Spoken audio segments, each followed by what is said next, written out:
Thank you for joining us today. Michael and I worked together on the exhibition Magritte, The Mystery of the Ordinary, 1926 to 1938. And it opened at MoMA in September, and it closed just on January 12th, so a few weeks ago. And we'll be traveling to the Menil Collection in Houston, and then to the Art Institute of Chicago, and of course Chicago. So if any of you are in those cities through, let's see, next October, then you should go and see their iterations of the Magritte show. When we started to work on this exhibition, we had two major goals. The first goal was to show how incredibly innovative Magritte was during this 13-year period of his life. It's really when he develops his really iconic style, his major techniques, and he becomes the Magritte that really everyone recognizes today as Magritte. Our second goal was to show how incredibly innovative he was in the specific context of the Surrealist movement, because a lot of Magritte shows were entire retrospectives, and he lived until 1967. So this was the first time that an exhibition treated this very specific time period of his life when he was involved with the Surrealist movement. So why 1926? 1926 is when Magritte, again, becomes the artist that we recognize today. He later said that this is when he began to paint objects with all of their realizable detail. Before this, as some of you may know, he was working in a more cubist and futurist abstract style. And then in 1938, he gives a major lecture in Antwerp called La Ligne de Vie. And here is where he really outlines the development of his own work. He outlines the history of Surrealist painting, and he places himself within this history. And of course, right after this, World War II breaks out, the art world changes, Magritte's own work changes for quite a number of years before he returns to a very realist, Surrealist-inspired style. And so we thought that this would be a good place to end the exhibition. In April 1927, Magritte had a major exhibition at the Galerie Le Centaure in Brussels, and the works in this show, there were 49 paintings in 12 papier-collés. It provided the inspiration for the first area of MoMA's exhibition, and you can see this first room on the right here. And at the left foreground is a painting called The Menaced Assassin, and it, along with The Secret Player, which is part of the collection of the Royal Museum in Brussels, were two of the largest paintings in this exhibition. In an interview of 1926, Magritte confirmed how important this first solo exhibition was for him. He said that it was the first time that he had truly represented what he considered of value in his work. And really, this was also the first time that his work demonstrated his experimentation with Surrealist sources, particularly Max Ernst and Giorgio de Chirico. Also, importantly, critics started recognizing him as a Surrealist at this point. Really, it was Belgian critics. He was not very well known outside of Belgium in these years. And Paul-Gustave Van Eyck, who was a well-known dealer, an editor of major avant-garde journals, and also really just this fantastic impresario of the art world. He wrote a really wonderful article on Magritte where he indicates that it was this combination of the real and the unreal in Magritte's work of this moment, of 1927, that was revealing the unconscious in the everyday world. And for Magritte, this really became the hallmark of his style, revealing the strange, revealing the inner workings of everyday objects. And already in 1927, his Belgian colleagues were recognizing this. Immediately after this exhibition, in the summer of 1927, probably in June or July, he undertakes a major ambitious project. And it consisted of these 4 paintings, all very large-scale paintings. And we have here Untitled, The Secret Double, The Enchanted Pose, and The Phantom's Wife. And the subject of the rest of our talk today will really be this work on the upper right, The Enchanted Pose. And again, in these 1927 works, you can see a lot of his techniques that he becomes really well known for, such as doubling, displacement, transformation, metamorphosis, and framing. And these are all really things that he began working with in 1926 and continues on through the rest of his career to some extent or another. This painting, the Enchanted Pose itself, if you take a closer look at it, it's two standing female nudes leaning against a column. There's very little background, there's very little to place them in a specific time or place, and it has this, very quiet, otherworldly quality. The most innovative aspect of this particular painting was really the doubling and repetition that Magritte was working with during this time. And we had a number of paintings in MoMA's exhibition that show how he was working with doubling and repetition. One of my favorites is this work on the right from the Menil collection. It's called An End to Contemplation. And you can see here that, of course, Magritte has depicted two almost identical heads, bald heads. And what I always like to point out in this work is how, on the right side of these paintings, it's rather well modeled. There's a sense of a 3D quality, a traditional representation of the human form. But then on the left side, there's a depiction of cutting, of a type of collage, and it gives this very flat feeling to that particular side of each of these heads. Other things to note about this work are these forms in the background. In one way, it seems as if it's white paper or white form pasted on the canvas, and then it also seems as if perhaps it's a rip, as if there's been a rip in the canvas, a rip in this pictorial plane. And when you see this in person, it becomes quite obvious that these dots right here are actually snap fasteners. They are fasteners for clothing. Mostly we use them now for babies' clothing, little snaps. And they're pierced through the canvas. And this is really the only time that Magritte did something like this. So this work, and I love talking about it, not only shows this doubling and repetition, it also is showing his interest in collage at this point. One last thing to point out is the three stripes on the right, the center, and the left.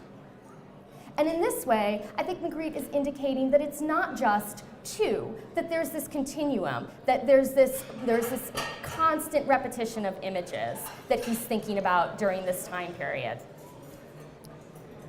Just a little bit about the history of the Enchanted Pose itself. It was shown at another Belgian gallery, the Galerie L'Époque, in an inaugural exhibition. It was a group show in October 1927 of all modern artists, and this was Magritte's painting in the show. There are several letters that mention the painting in 1927 and 1928, and in fact, these letters lead the authors of the Catalogue Raisonné, the Magritte Catalogue Raisonné, whose names are David Sylvester and Sarah Whitfield. It led them to claim that this painting was a rather important composition for Magritte, that this is something that he greatly valued during this time period. There's no further documentary evidence of it until 1932, and then at that point we have a letter from the secretary of the Œuvre Nationale des Beaux-Arts, which at that point held a salon every year at the Palais des Beaux-Arts. And this letter asked Magritte to pick up his painting. And apparently the painting had not been chosen. This was in 1932, so that is 5 years after it was made. It had not been chosen to be shown in this salon. After that, the painting really disappears. It's lost to history, and in fact, it's listed as whereabouts unknown in the Catalogue Raisonné, despite the fact that it was a very important composition, according to the authors.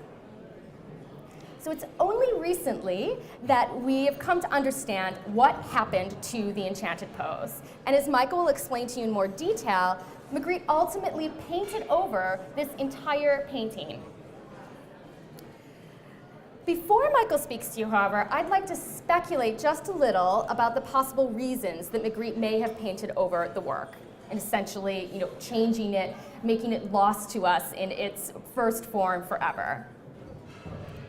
And the first, you had a little preview of this slide. But the first reason I'd like to suggest is that it is actually quite derivative of Picasso. A lot of people, when they see this work, will say, oh, those are Picasso's figures from the 1920s. And I think you can see that very, very clearly in this particular image. There are very, very strong features. Even the hair is very similar in both of these images. The very large bodies, the enormous hands, the mammoth legs and feet, the very thick waists. These are all things that are shared between Picasso and Magritte in these images. One more that I'd like to show you to illustrate this point is the Titanic Days on the right from 1928, and this was in MoMA's show, and it was actually, again, one of my favorite paintings, along with An End to Contemplation, because it is so incredibly powerful, and I think very innovative. You have here the female form, but on the right is the man pasted onto her. And she appears to be struggling with him. She's pushing him away with this hand. His hand is on her thigh there. And her arm here, she's flailing about. There's a sense of tension, of panic. And it's reflected also in her face, this type of panic. We have an interesting glimpse into Magritte's thinking on this work. Just briefly, I want to let you know about this fascinating letter that he wrote to a friend of his in Brussels. There are 3 little drawings. The first drawing is the man running at the woman. The second is him grabbing her in really a traditional sort of depiction of someone grabbing another person. And then the third is him literally pasted onto her body in this way. Another thing to point out about this work is that at first the space seems very compressed. People often talk about Magritte's work as being, really claustrophobic, really closed in. And at first glance, this painting seems to give off that sense as well. But then if you notice in the background, the shadow of her foot does not project onto the wall. And that makes you think that, in fact, this is a void in the back. This is empty space. And part of her terror is that she's falling backwards. Now, the reason that I've gone into this painting in such detail and pointed out some of the really fascinating aspects of the Titanic Days is to suggest that the Enchanted Pose did not quite have the same sort of powerful feel to it, the same sort of experimental, interest. And that in fact might be one reason that Magritte ultimately decided to cut it up. I mean, it's an interesting painting. It's quite a large painting, as I pointed out to you. But really the most interesting aspect of it is the doubling. And there were many other works that showed this in, I think, a more interesting fashion. Some other reasons that he may have cut this work up in 1932, painted over it. He was no longer working as much with doubling and repetition, so this was something that was a bit of an older technique for him. He would return to it in the late 1930s, but in 1932 or so, not as interesting for him. It had been rejected by the Salon. He had wanted to show it at the Salon, most likely wanted to sell it, and it had been rejected. So of course it was unsold. He did not have a gallery in Belgium at the time, and it was quite large. It's quite a large painting. It was taking up space. He was also, in 1935, 1936, preparing for a major solo exhibition. And as Michael will outline for you, this may have been another reason that he ultimately ended up painting over the Enchanted Pose. And so now I'm going to turn this over to Michael, and he will be able to tell you a little bit more about the specifics of MoMA's discovery. Thanks, Danielle. Here, I'll give you that. So now that Danielle has you on the edge of your seat, so I'll continue to talk to you about the process of discovering the Enchanted Pose.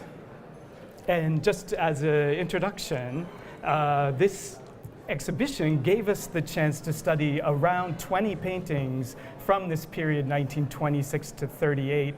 And since it was a collaboration between MoMA, the Art Institute of Chicago, and the Menil Collection, gave us that opportunity to really look at Magritte in depth. And this is one of my favorite pictures of Magritte in his studio working on the empty mask. And it shows you how precise he is as a painter. He's working on each section of the painting one by one, filling in these areas and working them to completion. So Magritte, The Mystery of the Ordinary, as Danielle mentioned, he gave this lecture in 1938, which summarized his work as an artist. And he said, I had acquired some knowledge of the technique of painting, and I made some experiments which differed deliberately from all aspects of the painting I knew about. I savored the pleasure of freedom in painting the more anti-conformist images. So as I mentioned, we got a chance to study in depth several paintings from MoMA's collection. There's actually 5 from this period, but it's the portrait that I really want to concentrate on for obvious reasons. So the portrait painted in 1935 in Brussels, and it measures 73 by 50 centimeters, and it's in a standard French format that artists typically use. So it's, about that big. And as part of the discovery and leading up to it, we used a lot of different scientific and imaging techniques to really study in depth the surface of the painting. And here's some of the techniques we used. I'm not going to explain each one in depth, but just let you know techniques such as X-ray fluorescence scanning, and this is a little thumbnail of the portrait actually being scanned in the MoMA conservation studio. And this enabled us to do pigment analysis and things like thread counting, so we know the exact kind of canvas Magritte used. Multispectral imaging, which shows us the painting under various lighting conditions, and also infrared and ultraviolet imaging. And all these techniques really give us an in-depth view of the artist's technique, which you'll see is very helpful. So first of all, examining the portrait, the first thing that happened before we did any kind of treatment is we took it out of the frame. And we immediately noticed that there was something unusual about the edges. And I'd show you a detail of the edges here. So that's the actual edge of the left side of the painting. And I think you can see it's actually the same color of the background painted entirely over the edge. And that's unusual because most Magrittes we had looked at up until that point showed the white priming layer on the edges. So this was very unusual. We also noticed that in the center, the glass, you see here, there's some unusual highlights in the glass, kind of a pinkish highlight. And this struck us also as a little bit unusual for him. The next picture I show you is the painting under ultraviolet light. And here on the left, you see it in normal lighting conditions, and then on the right, under ultraviolet light. And that's a technique that shows us not only some paint layers, different pigments, but also varnish issues, and might also point out some older restorations. But in this case, we started to see some kind of unusual patterns emerging in the background. And this was something that also struck us as unusual, but wasn't something that we could really identify. So it wasn't until we started looking into X-rays that our mysteries began to be solved. And in this case, that I'm showing you first, a work called The Song of the Storm that conservators had known for some time that showed an underlying composition. So we knew Magritte would repaint his canvases, sometimes with completely different images. And in this case, he painted The Song of the Storm over an earlier version of a portrait of Edward James. So we knew that there was a precedent for this kind of work from Magritte. So here's the portrait, and I'm showing you the X-ray now. You have to ignore all this metal in the background. That's actually part of the stretcher. But I think you'll see when you look at the X-ray, there's some other kinds of figurative kinds of elements that are showing up that don't relate to the bottle of wine, the glass, or the plate with the eye and the fork and knife. So again, using imaging techniques, we're able to enhance the X-ray and start to see more. And I'm showing you now, this is the image of the X-ray, and then when we rotated it on the side, we said, wow, this is something unusual. This wasn't what we expected at all. What we saw emerging was a female figure, and you can see her head here, and you can start to see the slope of the shoulder and the torso and some other details. So this was a very exciting discovery, and in my 20 years working at MoMA, it's really the only time we've actually had such an amazing discovery like this that was quite unexpected. Next, I'll show you the Enchanted Pose. So the question was, okay, what was this underneath? Was it a portrait that he painted over? Was it some other artist's work? We really didn't know. But after consulting with Danielle and actually a colleague from the Menil collection, they saw this comparison with the Enchanted Pose. Now, of course, this is listed in the catalog raisonné. We have this black and white photograph, but no other images of it. And it's, of course, not exactly what appears underneath the portrait, but it was similar enough to let us to move forward with our investigation. So what we did was we just compared a quarter of the Enchanted Pose with this X-ray image, which we found, and we saw that when we lined it up, side by side, it looked quite promising, and there was this very close correspondence here. So there you see the Enchanted Pose, the upper left quadrant, and a portrait of the X-ray, and I've just outlined in red the contour of the figure. And with further imaging techniques, we were able to actually overlay the image on top of the image we had of the Enchanted Pose and really show a close correspondence. So we thought this was very convincing that Magritte had actually used a part of the Enchanted Pose to paint the portrait. Now the next question was, okay, so if this a quarter of the painting existing here, where are the other parts of it? So we thought maybe he cut it into 4 pieces and there would be 3 other pieces somewhere out there. Well, believe it or not, the next painting on the checklist for the exhibition, which is the same size and the same date as the portrait, is the red model from 1935. And I happen to know the conservator at the Modern Museum, and I actually ran into him and I said, we have this painting in our show called The Portrait, and it's the same size as your painting, the same date, and we found a pre-existing painting underneath. Could you look at your painting for us and see what you see? So lo and behold, the X-ray was done, and this is the image that resulted. So it's quite not quite as visible as the portrait, but you can see with some enhancing this base of the column and some other kind of shadowing here, which does correspond to actually the lower left portion of the Enchanted Pose. So I show you a detail of the Enchanted Pose on the right and the red model X-ray. And if I rotate it again to the side, you can see, I think, more clearly this kind of base of the column here and the shadow outline. And what's even more interesting is when we looked at the edges of the painting. So if you remember, we looked at the edges of the portrait and saw that it was painted. But in this case, it's painted with details that you can really see that there's something unusual underneath. So if you look at the top edge, I think you can see a little blue and some fluting that corresponds to the column, and a little more of the flesh color. And also on the side, you see blue and gray, and on the bottom, you see gray as well. And on the side, you see white and black that actually corresponds to the columns in the Enchanted Pose. So this was all very exciting evidence for us to see, and of course, led us to conclude that we had basically found half of the painting under the portrait and the red model. And here, just to give you an idea of how some of the imaging we did, so we were able to line up this detail of the edge of the red model and see how it corresponded to this cross-section in the Enchanted Pose. So you have the blue sky, you have the fluting of the column, you even have some of the fingers visible, and then more of the column. But what's interesting is Magritte actually painted out this little bit of the torso here, so he didn't entirely let it become visible.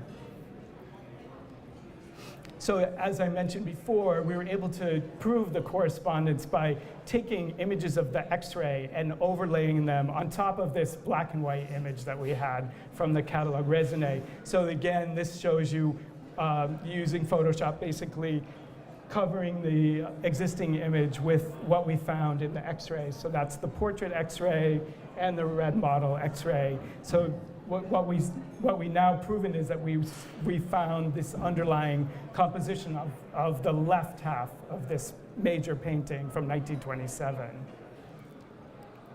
And I just wanted to point out some of the other techniques we used to get images included infrared imaging, and that typically is used in showing underdrawing in old master paintings, but in this case it showed very clearly more details in the face of the figure. I think you can see, even better than in the X-ray, you can see, details in her face, including the eyes and the shape of the nose and the lips and the ears. So this was more exciting evidence of the underlying painting. What we also were able to do was, thanks to our colleagues at the Technical University in Delft, was to borrow an X-ray scanning easel from them. This was a portable scanner that was kind of doing a tour of the US at the time. It had just been at the Getty looking at their Rembrandt paintings, and we were able to borrow it to not only scan our portrait, but also the red model. So this is a very exciting new technique, and mainly in the Netherlands. And what happens is the painting is scanned pixel by pixel. So the scan actually takes 2 days to do, because of, even on a small painting like the portrait, you get these incredible images. And these are some of the images that we had that are based on the elemental analysis of the painting. So in this case, we see the iron elements in the pigments, and you get these images that just show you iron. So you have, believe it or not, the little tacks on the edge, and then primarily iron in the shadow of the plate here, and in the knife, and also in the bottle. But see, what you can see is this shape of the face of the Enchanted Pose shining through, because Magritte actually used iron-based pigments in the flesh tones of the underlying painting. And since the bottle is transparent, it's actually made out of calcium-based pigments. We were able to see through under to the painting. So it's another technique like the X-ray that allows you to examine paintings in such great detail. So just on the right side, you see also a map of the lead-containing pigments, and here you see the corresponding detail, and we just put it on the side so it's easier to compare. And again, with this scanner, we were able to look at the lead-containing pigments, which were also a great part of both the underlying and upperlying painting, but gave us insight into the underlying composition and to see the correspondence with the Enchanted Pose. And also to look at the brushwork, to study the canvas weave, and to be able to examine it without the stretcher. So that was a great opportunity for us. And in one more just example is in the bottle, the wine bottle. Turns out that contains calcium, which is indicating a kind of bone black pigment that he used. So it not only enabled us to see the image better, but also to actually confirm some of the pigments that Magritte was using during 1927 and 1935. So they weren't very different at all. The next thing was, since we only really had this black and white image of the Enchanted Pose, we start to think more about, well, what would it look like in color? And for that, we turned to some earlier studies we had done on the Song of the Storm with the Menil collection, and trying to figure out what kind of colors he used underneath that painting. And we were able to see that through the scanner, things like this mercury, which is indicating red pigment. So we were able to actually compare the red in the tie with the red in the existing portrait of the pleasure principle, and see other details that aren't visible in the X-ray, such as the costume of the seated man, and also identify some of the blue pigments containing chromium, and also other elements containing titanium. And what's also interesting to see is we know that it does correspond, this kind of color, reddish color. It's a kind of a faux bois technique he used, and you can see it in other paintings from 1927. So it's an interesting way to compare the kind of pigments he's using throughout this period 27 to 38. So the next thing was to apply everything we had learned about the underlying painting and the kind of pigment analysis that we were doing with the Enchanted Pose. And here is that, again, this only image we have is this black and white illustration from the catalog raisonné.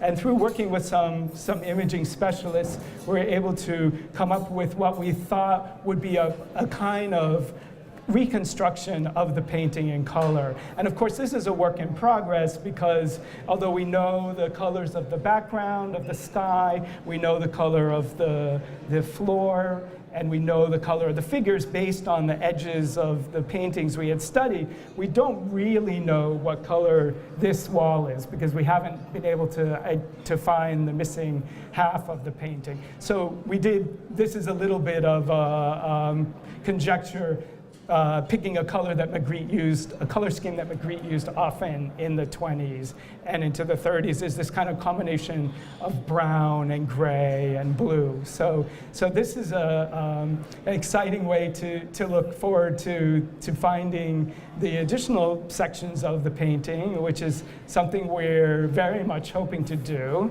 And there's the color reconstruction again, a work in progress, as I mentioned. And then what we've been doing is we've been looking at other paintings from after 1932 through 1938, and really concentrating on paintings that were made for the exhibition in 1936, which is a major exhibition held here in Brussels at the Palais des Beaux-Arts in the spring of 36, called René Magritte, Peinture Objet Surréaliste, and included 11 paintings that are potentially works that he could have overpainted a section of the Enchanted Pose. And two of those include the red model and the portrait. So the red model and the portrait were included in this exhibition. So we thought, well, why not concentrate on ones that are also the same size in that exhibition? So we've done that. And these are three that we've had a chance to look at in detail. Unfortunately, we've ruled them out as possibilities for the missing sections, but we still have many more to examine. So please raise your hand if you know of any missing sections out there. But these, just to give you an example of some of the paintings that the same size as the portrait and the red model, and the same format, the right year. So we have Illumination, Heraclitus Bridge, Perpetual Motion, and actually three other paintings that are possibilities. So we're here to let you know about our discovery, and also to ask you to help spread the word about this potential reconstruction of the missing half of the painting. Now, of course, it's possible that Magritte may have cut the painting in half and then in quarters, but he may also have just used one half of the painting. That's something that we have to look into as well. So there's a fair amount of speculation still about this work, but we're hoping with continued research to solve the puzzle even more.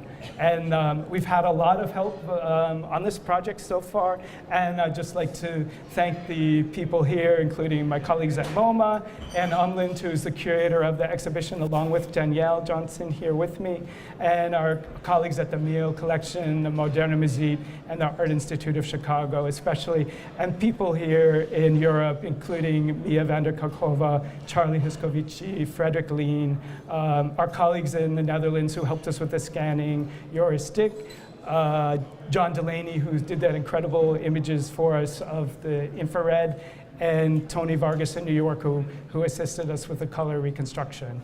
And thank you for coming to hear us talk.